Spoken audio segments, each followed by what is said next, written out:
SeattleBeats here with a new game, Wolfenstein the New Order by Bethesda. Bethesda's made great games in the past using Elder Scrolls Skyrim as an example, and I think they're continuing in their dominance with this game. This game isn't really comparable to Skyrim, but it has lots of explosions, planes crashing into other planes, Nazis, and mechanical beasts. This right here is a stomper, not really realistic for the time period, but it's realistic how many cannon shots take to take it down. You would probably have to do it that much to take something that large down in real life. Wolfenstein's never really been known as a realistic game, but I feel that this game's as realistic as a Wolfenstein game could be.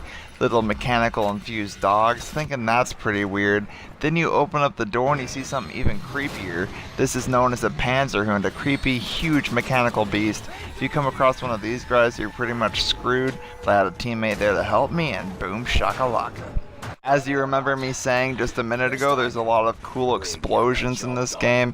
Keeps the action element up so high. This right here is just another example. And it's not just in the videos, it's also in the gameplay. I love the action element. And the story is really good too, sad and depressing. But you get such a satisfactory feeling from taking down the Nazis that did such terrible things. This guy right here is General Deathshed, basically representing Mengele from the Holocaust. Mengele is a doctor that did creepy experiments trying to make super soldiers and make blonde hair and blue-eyed children so that they could spread the 100% German people around the world, have a complete takeover, and they rule the world. That's what they wanted. The funny thing about that, though, is that Hitler had brown hair, and he didn't even have blonde hair and blue eyes, and he was part Jewish. But somehow people looked over it because he brainwashed them so bad. He basically had people in the palm of his hand, and they would listen to basically anything he said.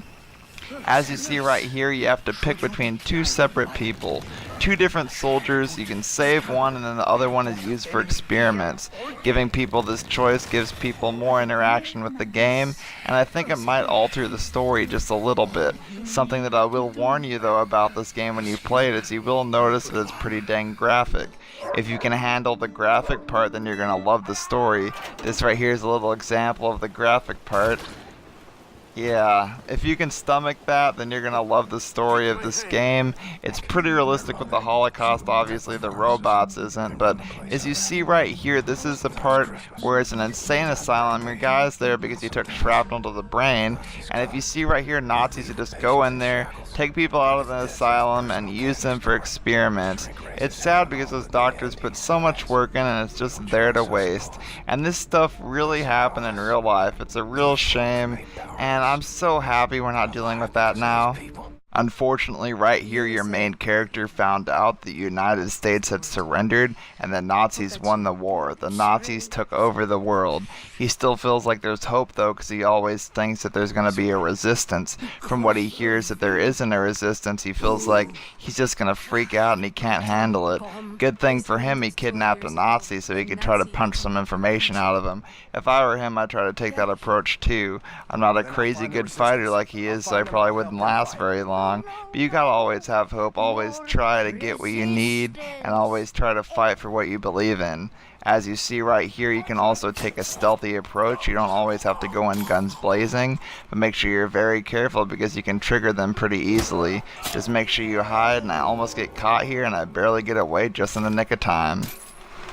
Well guys, my final rate for Wolfenstein is going to be an 8.5 out of 10. It stays true to its roots, has great action, great stealth, and a great story length that could last you up to 50 hours. I feel like its sales may be affected having Watch Dogs come out so soon, but I think that this game is great, and don't let affected sales make you think this game is bad. I recommend definitely trying this game out.